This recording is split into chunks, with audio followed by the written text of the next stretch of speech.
as I was being harassed in the media, I was working. And as I was being harassed by Metro Greenway, I was working. And here's what I uncovered regarding the murder of the 4 University of Idaho students. And I'm gonna start from the beginning to the end. Before you watch this video, you don't have to believe anything I say. Everything that I'm saying and most of everything that happened to the students that night and before is evidenced in the app that Rebecca Schofield used to communicate with all of her collaborators. So if there is anybody who doesn't care about spiritual wisdom or does not understand spiritual wisdom, and you have the authority to do more, to get evidence, you can, if you have the legal authority to, subpoena Rebecca Schofield's electronics. We subpoena these collaborative book apps, whatever you need to do to discover everything you need to know. She collaborated with all the people who helped her plan and execute the murders on that collaborative literature book app. She has pictures, videos, images, messages during the murders and the night of the murders, because if you watch this whole video, you'll know why. Because she got into an argument with Jack DeCour that night for not communicating and told him he needed to communicate more. And yes, he did exactly what she asked. He communicated more. She has images, she has videos, and it's all on this collaborative book app under the guise of being fake. But of course, with the images and things of that sort, it's real. So if you want the evidence of everything that I'm about to say, you can get it from the app. If you have the legal authority to subpoena her, if you have the legal authority to subpoena the book apps, whatever you need to do, it's there. With that being said, I want to start from the beginning so that whoever's watching this video can understand the entire picture. It started at the University of Idaho when Rebecca Schofield mentored Kaylee Goncalves, sorry if I say her name wrong, Kaylee, about her academics and her future. During this time, Rebecca Schofield took a liking to her and insinuated about being LGBTQ, and that she liked her and wanted to be more in tune with her, or wanted to get to know her so that she can experience the side of her that she's silent. She wrote a lot of books and literature and spoke on the LGBTQ community, but she had never wrote her own. She never lived her own story. She never wrote her story, and she wanted Kaylee to be a part of that. And Kaylee liked it. She agreed to the idea, and so this experience began. Kaylee and Rebecca dated. They were intimate. They communicated. That's my cat in the background. I apologize. Kaylee and Rebecca, they had a thing. Other people knew about this thing. It was a secret, but it was a secret that was confined to Kaylee and her people and Rebecca. Anyway, to continue, she told Kaylee that she did not have the confidence to live her truth. Kaylee thought she could help her with that. She told Kaylee that she was unhappy in her marriage. She felt alone in her marriage. She felt disconnected from her husband. She felt dissatisfied, and that Kaylee could help her with that. And Kaylee did. They had those experiences that were supposedly better than what she was experiencing with her husband. And she promised Kaylee that she would come out in the future, but not right now, because she needed some time to get to know herself and that part of herself. And also she was a professor, so it was looked down upon. So in the beginning of the relationship, it was all good. They were attentive, fully present, nurturing, and compassionate. Potentially, like, the husband travels or is not home sometimes, so when he's away, she's spending time with Kaylee. The rigidness came afterwards, and by rigidness, it was like, you can't do this, you can't, well, it was already there. She knew she couldn't post her. She knew she couldn't tell the world about their experience, but they did more in the beginning than they did towards the middle and the end. It became more rigid and limiting in regards to being together, being seen, or doing things, and Kaylee didn't like that.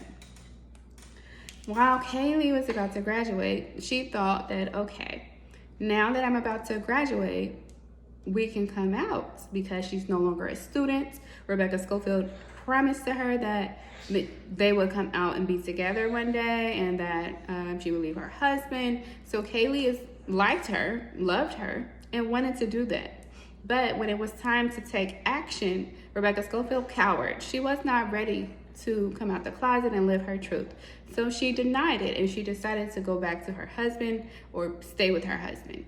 In the meantime, before that, she was with both of them. She straddled the fence of both of them because she was not ready, again, to live her truth. But Kaylee no longer wanted to deal with that. It was like, that was a deal breaker.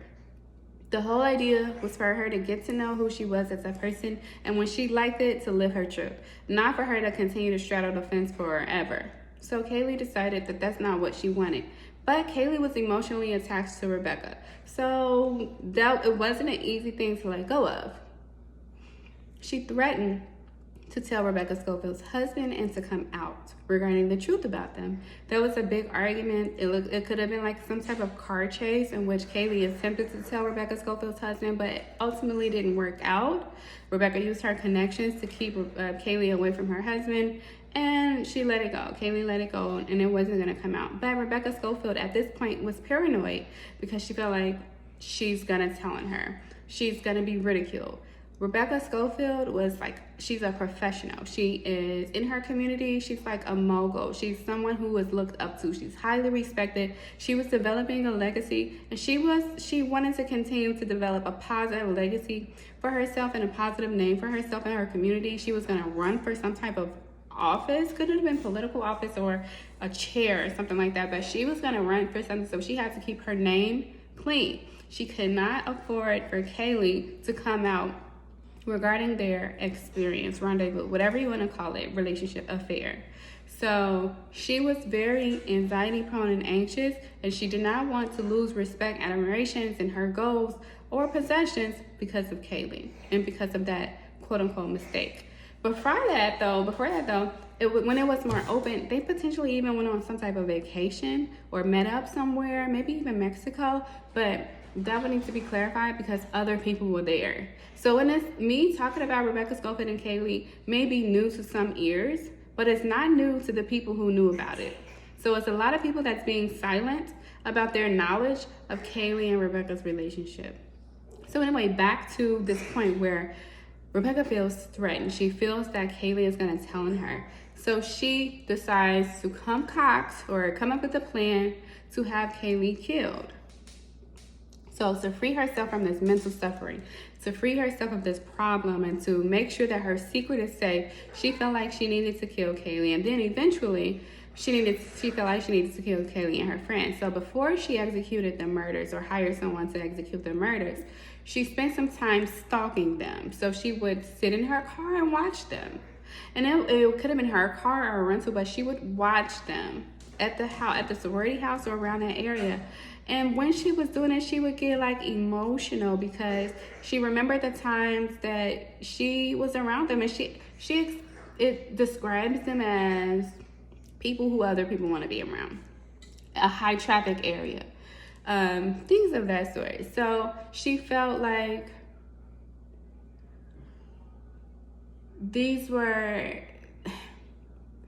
Kaylee is no longer alone. Let's just say that. She felt like her secret was not just confined by Kaylee. Her secret is, all of them knows her secret. So then she felt like all of them can get it. All of them were fair game. But she kind of reined herself in.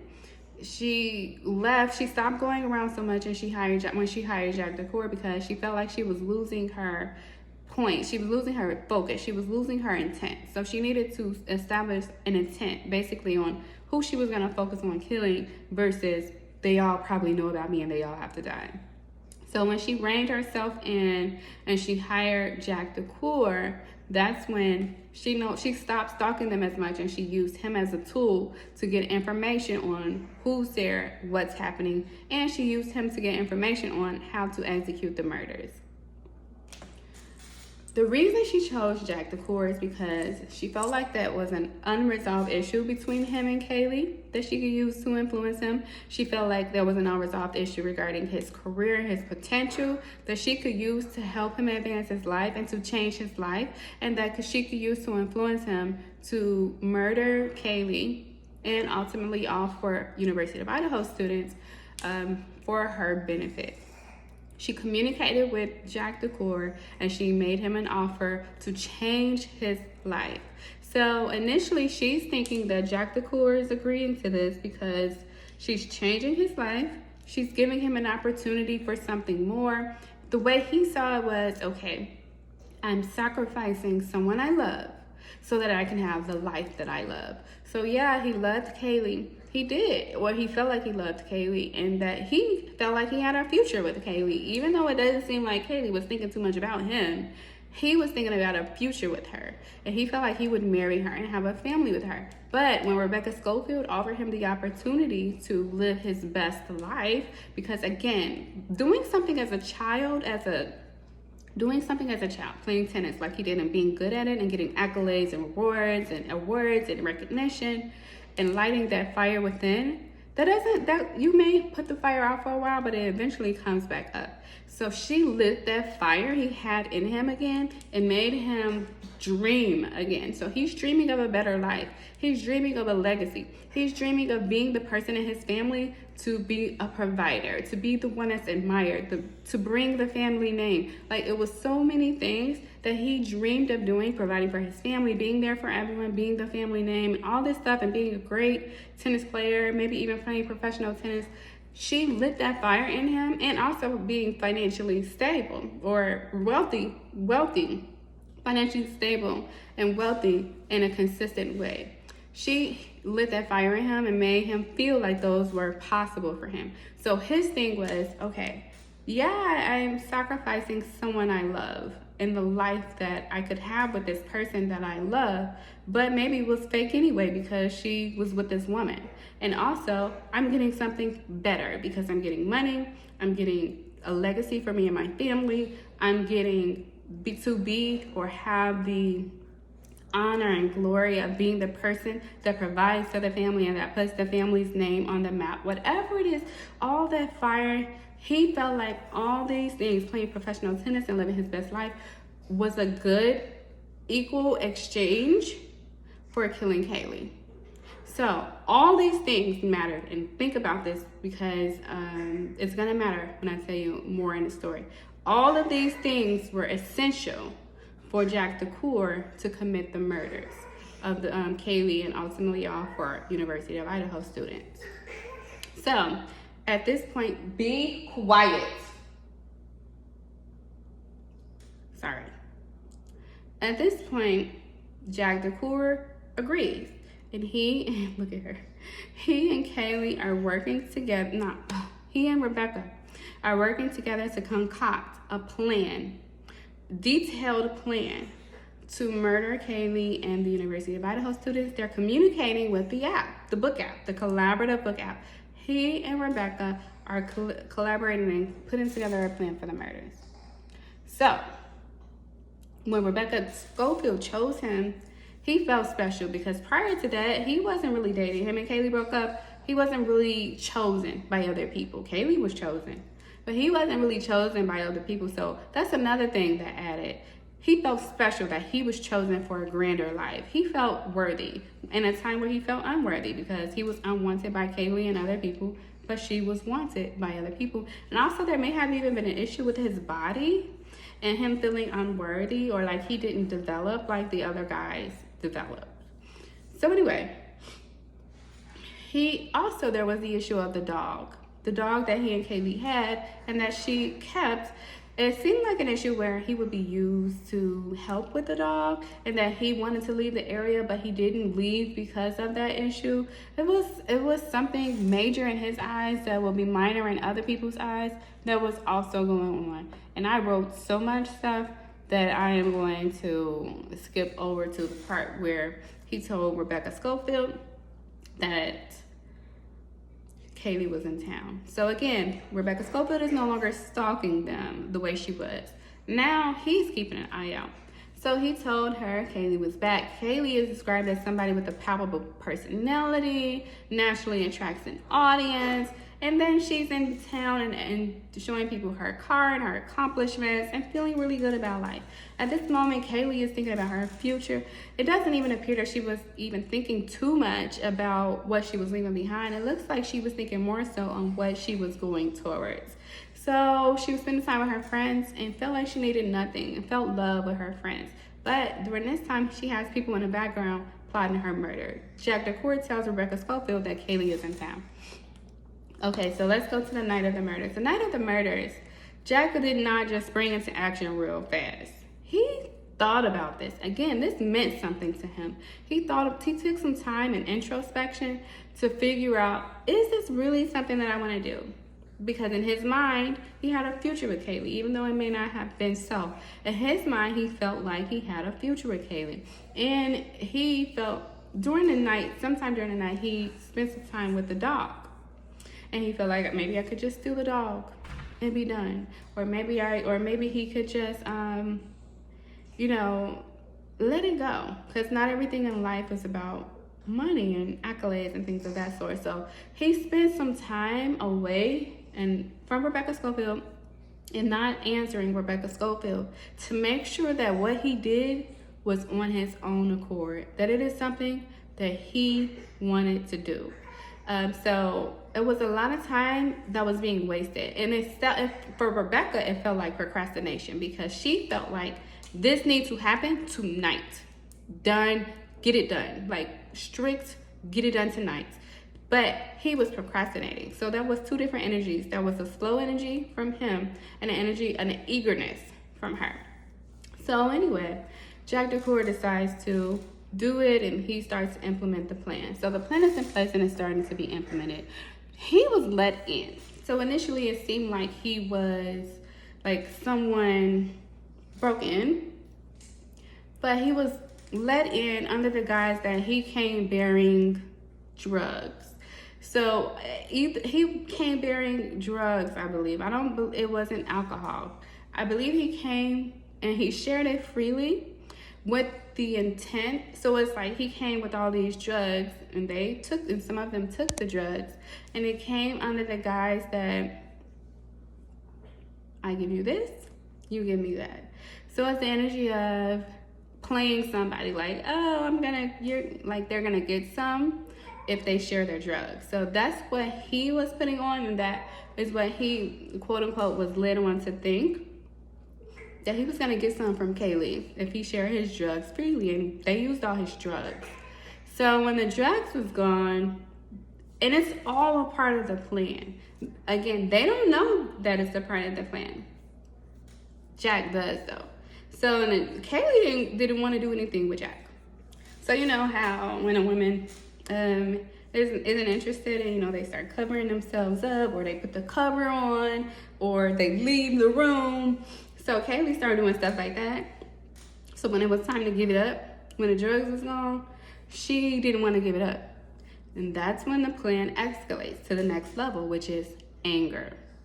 But sex was a part of the plan. So in Jack's mind, the plan has to go strictly as the plan is set. So if sex is a part of the plan and they're not having sex, there's panic there because it's a part of the plan. So because sex is a part of the plan, Jack DeCourt gets angry. And so he's concocting this anger. And he's saying, I did this, you used me, you're a liar, you manipulated me. Then he starts talking about his feelings, and he starts talking about how he's owed money, and he's talking about he's being used. But the way that I'm saying it, like, I can't express the level of anger that he had because that's his anger. I don't have that anger. But he's he's really angry. Like, somebody gonna give me some, or something's gonna happen. And they're fearful. One, they're inebriated, so their minds are altered. But also, he's angry. So anyway, that somehow transforms to her friends helping her.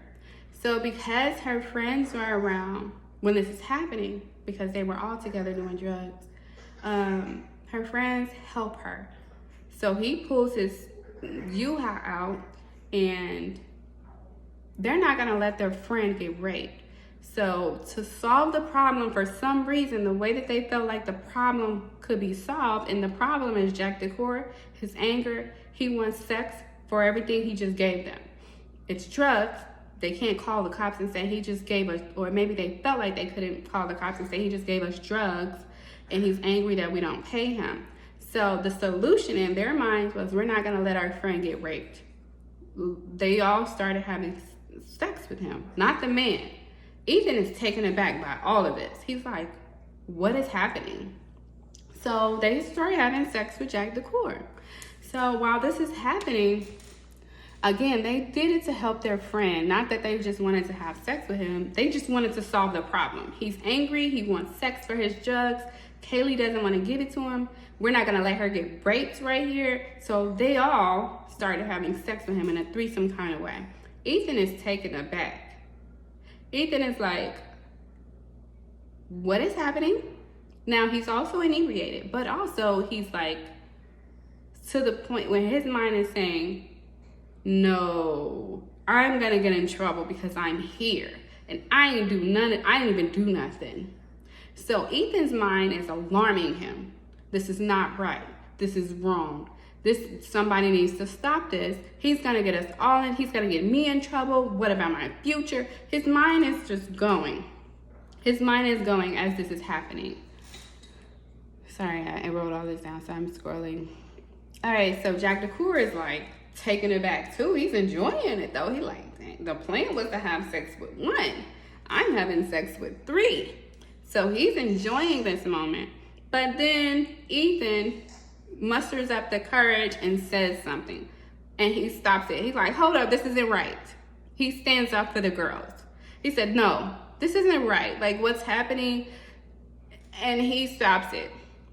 Then one of the girls, and I believe it was Zana, with Ethan, stands up for the situation. Like, no, this is wrong, and Ethan is getting, hyped up, and Jack Decor cowers down. Then his energy shifts from anger to emotional. Again, this is all and scene 1, 2, 3. This is all a scene. So he switches from anger to emotion. Emotion is, I love her. I was waiting for her. She was cheating, or while I was waiting for her and staying here and helping her, she was behind being deceptive and being with women, and she was doing all this other stuff. So he turned it into, woe is me, I am in love, I want to be with this person. And he turned from the anger energy and manipulation into, give me my pussy, into, I love this person and I want to be with them. All right, so he's doing all of this. Ethan is like, enough. He's like catching lies, he's catching inconsistencies, and he's getting aggressive because he don't believe Jack Decor. Whew, child. Okay. So he feels like Jack Decor is gaslighting them, and he doesn't believe anything that Jack Decor is saying. So he confronts him, and all of it breaks up. So it gets to a point where things seemingly calms down. Somewhere in the night, so the aggression happens between Jack Decor and Ethan, but it's broken up, nobody is dead. And during that time of the night, and while they were going through all of this, he's having sex, and then it turns first he's manipulating them with anger, then it turns into sex, and then sex turns to emotional manipulation. While all of this is happening, he's ignoring Rebecca because he felt like at this time, I don't have time to communicate with her. I'm committing the murders. I'm implementing the plan. Rebecca Schofield, anxiety prone, thinking, is he trying to play me? And the reason why she felt that way is because, think about it, he has history with Kaylee. So she felt like, is he being with her? Is he playing me? Is the joke on me? So she felt like it was a possibility that Jack Decor was siding with Kaylee and not committing the murders, and and she was being betrayed. So she goes back to her drawing board. Again, is anxiety prone. Everything is like anxiety led her to plot the murders. Anxiety led her to believe that Jack DeCour was betraying her. Anxiety led her to implement her second plan, which is to call or contact Bryan Kohberger with her app and ask him for help. So in her inconspicuous way, she enticed him in a similar way that she enticed Jack DeCour. She knew that Bryan Kohberger was going through something. She knew that Bryan Kohberger was having issues with the school that he was in, with the students. He wasn't fitting in. There was so many things that he was going through, and she was aware of it. She used that to her benefit. Hey, I can fix this. You will need to transfer. You will need to do this. But I can put you on a better path. I can help you meet your goals. I can, money, whatever it is that he needed. She offered it to him as a solution to his issues, and he took the bait.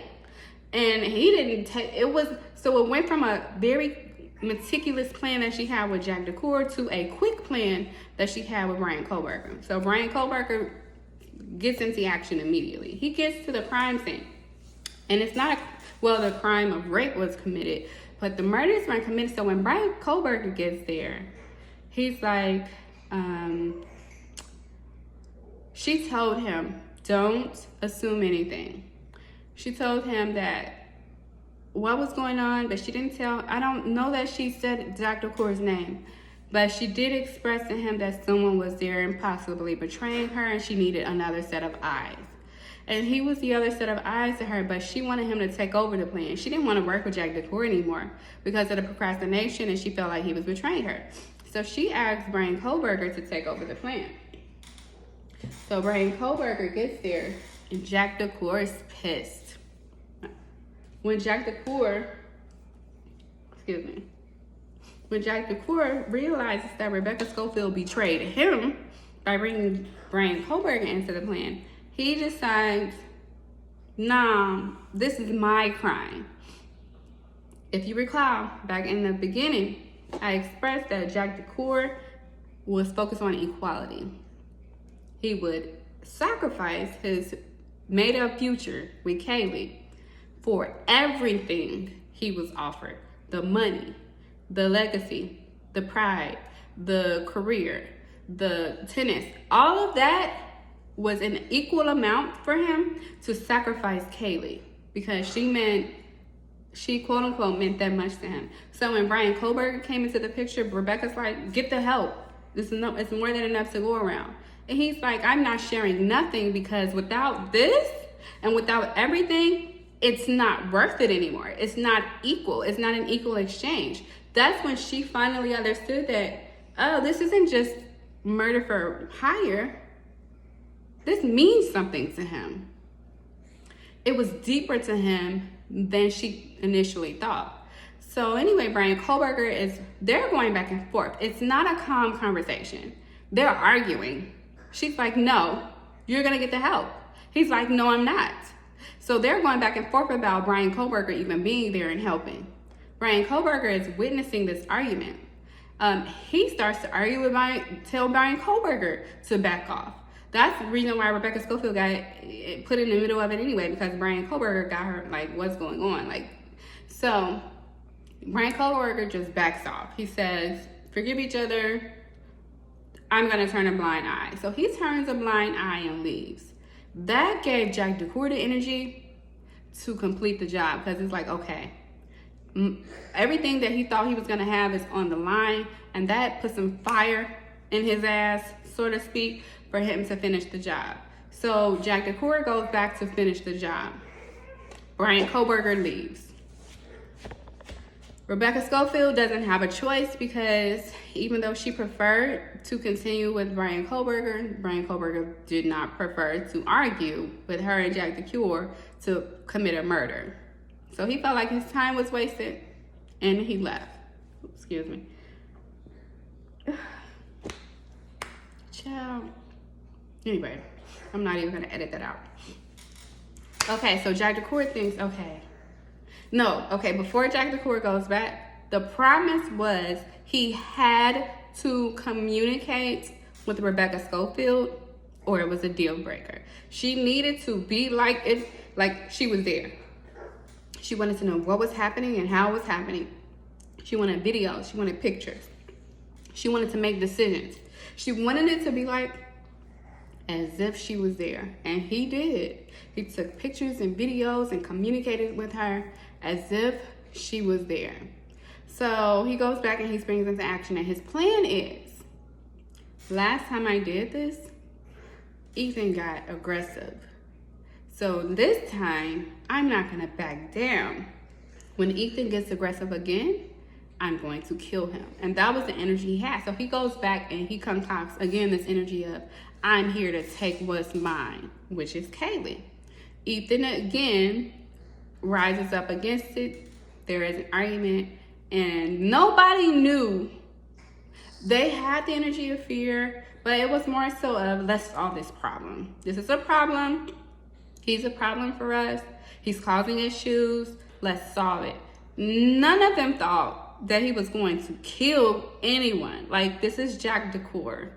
This is their neighbor. This is their friend or old friend. Nobody thought. And honestly, even the women, like when he was saying his piece, they kind of felt sympathy for him because they're like, yeah, she did play you. Yeah, she was with him. Or like, I can see where you're coming from. You know, you're pretty pathetic. It was more so like sympathy for him. So they kind of believed his act. Ethan didn't, but they did. Ethan wanted authorities. And they even like got somebody to be like a middleman to kind of solve the issue. But this time, Jack Decor showed his true colors. When Ethan didn't believe him or tried to protect him, he killed Ethan. After he killed Ethan, he proceeded. There was Zana wasn't killed.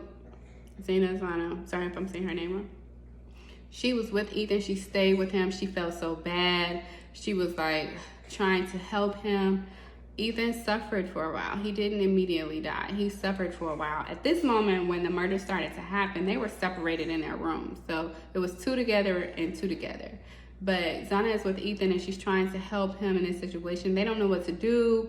They know it's real danger at this point, of course, because he killed Ethan. Then he goes to kill Kaylee and Madison together, side by side. And then he goes back. Zana tries to get away. Between this time, in the meantime, in between time, while he's in the room with Kaylee and Madison, Zana, the other roommates come and they talk to Zana. They figure out what's going on. She tells them and they see that it's a murder. They see what happens to Ethan and they talk to Zana and she tells them what's going on. They tell her they're going to get help, but they realize they can't go get help because somebody's car is blocked. And they didn't want to call the police. For some reason, they wanted to get to the school to get help from like a teacher or a guide.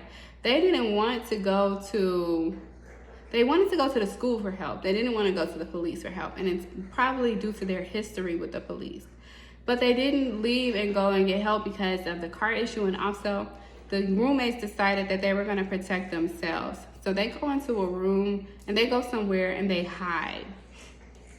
They decide if he's going to come and get them, that they were going to fight him together. They decided to protect each other instead of going and trying to find help for Zana because they didn't want to put themselves on the line and could have been murdered or killed trying to help somebody else. Meanwhile, Zana thinks they're going to go help her, so she's there with Ethan. Ethan dies while she's there with him, and she's like, eventually, all this time is going by, eventually she thought, okay, again, she thinking he killed Ethan because the aggression in the fight between him and Ethan. She's not thinking he's there killing them, but she doesn't know. So she's thinking, okay, let's go solve the problem. Thinking the problem is his loneliness and sex and him wanting to have a companion. She's like, okay, I can help the girls. We can all, I can finish the job. Because when they were sleeping, when they were having sex with him before, he wasn't finishing the job. And it was a form of procrastination because he knew what he had to do. So he was enjoying the moment, but also he was procrastinating the murders. Because it does not seem like he really wanted to do it, but he was pressured. But he made the decision himself, so no excuse. So anyway, he was procrastinating, finishing the job earlier that day. So Zana's like, I can finish the job. I have the skill to get this done and solve this problem for me and the girls and to calm the situation down. Again, thinking that what he was telling them about his emotions and stuff was true. So she doesn't know her footing and their footing. She don't know what's going on. So she decides, did y'all see that? She decides to look around. And when she's looking around, she's like, okay, let's find the girls. So she's looking around, she goes to try to find the girls. And she goes and she stumbles into the room with the girls. And that's when she found Jack DeCour and the girls there, and he murdered them. She stumbled upon their bodies. She stumbled upon him grieving, because after he murdered the girls, Madison and Kaylee, he grieved and cried. He cried because, again, it was a sacrifice, a major sacrifice in his mind. The life that he thought he wanted for the life that would be even better. So he spent some time grieving. Anyway, she stumbled upon him and the girls murdered and him grieving. Then he leads her out of the room and back into the room with Ethan. And when she saw that, she realized, he's gonna kill me too. She's begging for her life, and she's offering him an exchange. I will be with you. Again, in her mind, she thinks that's why this is all happening. I will be with you. I won't tell anyone. We'll have a bond. You saved me. I saved you. Please, no, don't kill me. Like, literally begging for her life. The girls begged for theirs too, Madison and Kaylee, but Zana begged. She had more, like, she begged for her life. And then he came clean to her and he was like, this isn't what all of it is about. And he vented to her about everything that him and Rebecca Schofield planned, ultimately killing her as well, and looking around for the other two roommates very quickly, but then ultimately deciding to leave before anybody else could get him, is what the thought process was. Even though he had killed all of them, as you can see, it was done in a manner that wasn't like together. So he was able to kill Ethan by himself because he got him by surprise. Nobody knew that he was about to kill anyone. Ethan didn't know. Nobody knew he had weapons with him and stuff, and he was about to kill somebody. He took them by surprise. So he was able to kill Ethan because it was by surprise. And then when he went and killed Madison and Kaylee, again, they're thinking it's about sex. They're not thinking that he's gonna kill us. Then, and he was able to, of course, Zana being by herself, he was able to kill her. But the roommates, they were together. So if he was going to kill them, not only were they together, they had time to prepare. They had time to know what was going on. So it was a little different situation. And also it was after he killed 4 people and had sex and all type of stuff. So there was some fatigue, and it was a rush as well to get everything done and out of the house before the sunrise. So Jack DeCour quickly looks for them wielding his knife, does not find them, and quickly leaves. They got lucky, he leaves and does not kill them. And that's when, everything else started to happen. So I'm gonna leave it at that, only because, I could dig deeper into more, but with everything that's happening in my life and all the negative energy from everywhere that I've been getting, I just want to be done with this, and I need to finish my answer for the unfair lawsuit that I'm dealing with right now, and illegal purchase, and this is just ridiculous that I'm even going through this, and I'm going to focus on that. And I just wanted to post this video to get this out so that I can leave it in my past. Hopefully it's helpful to anyone, to the investigators, whatever. It's a major sacrifice for me to even put myself out here like this, especially with the lawsuit pending. I just want to put it out there and move on with my life. So anyway, hope this helps.